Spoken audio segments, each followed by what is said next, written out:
আজকে রাত্রে খাওয়ার জন্য দেখো মুগ ডাল, মানে এটা হচ্ছে সবুজ মুগ ডাল।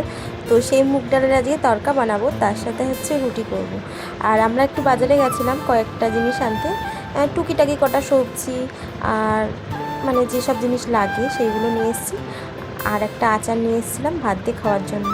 আমার বরের ভাত দিয়ে আচার ছাড়া মানে ও চলেই না, তো সেই জন্যে সেইটা নিয়ে এসেছিলাম। আর এইদিকে দেখো সব কিছু কেটে কুটে গুছিয়ে রেখে দিয়েছি।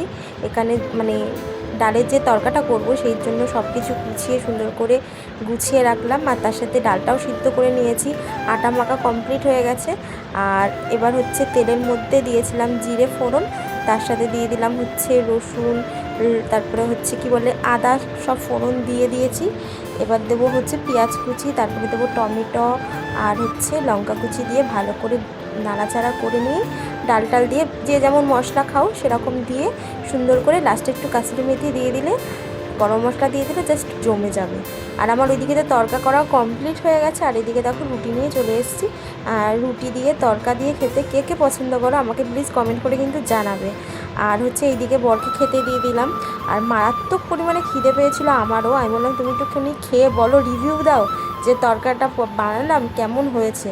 তা সত্যি কথা বলতে এত সুন্দর টেস্ট হয়েছে। বাড়িতে বসে যদি তোমরা এরকম মানে তরকা খাও আর এরম সবুজ মুগ ডাল দিয়ে একবার করে দেখবে কেমন লাগে। তো চলো আজকের মতন টাটা, সবাই ভালো থেকো, সুস্থ থেকো। কেমন লাগলো প্লিজ কমেন্ট করে জানিও।